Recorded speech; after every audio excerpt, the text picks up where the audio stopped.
I'd now like to debrief the exercises you did in designing logic models for interventions to deal with childhood obesity.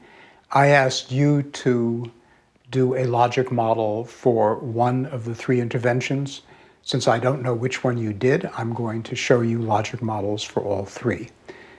And I'd like to begin by reviewing, before showing you a logic model, I'd like to begin by showing you the intended impact statement, reviewing that, and reviewing the theory of change. So let's look at nutrition labeling. The intended impact was to reduce the consumption of sugary drinks and high-calorie foods by labeling them. And the theory is that if children or their parents read the labels, they are less likely to have the children eat unhealthy foods. So let's turn to the logic model. And you'll notice, by the way, that not just the inputs, but the ultimate outcomes for all three logic models are the same, because in all cases, the goal is to reduce childhood obesity. But in each case, I've put in an intermediate outcome on the way to the ultimate outcome.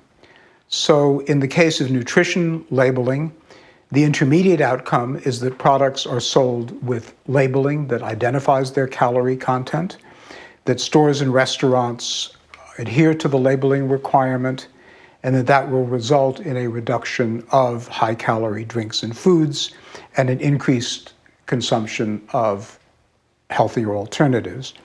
And how will this happen? How will our organization achieve this?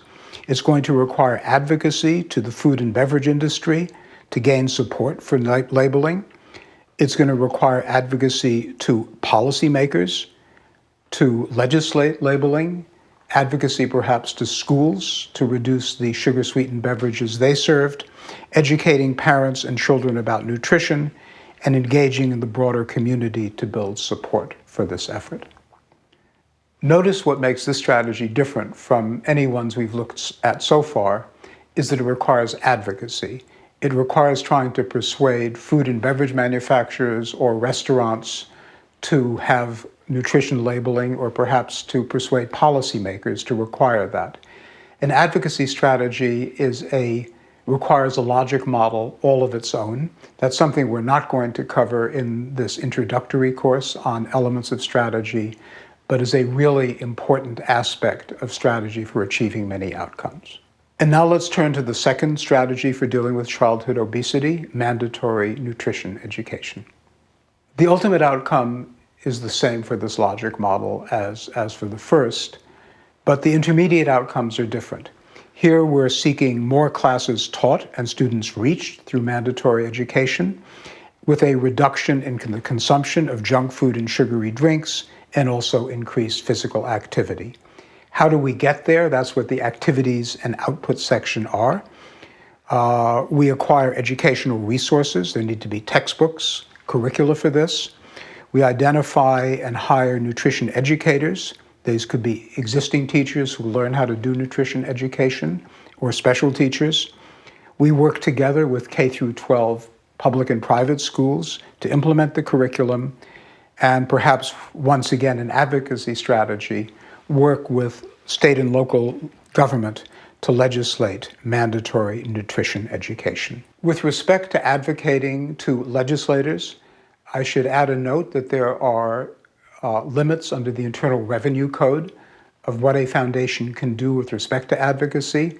That's something beyond the scope of an introductory course, but I hope it's something that we can cover in some future course with Philanthropy University. Finally, we turn to the third strategy, building parks and playgrounds, especially in poor neighborhoods. The theory of change here we have been through before, which is by making exercise facilities available, students will engage in more exercise and reduce their weight.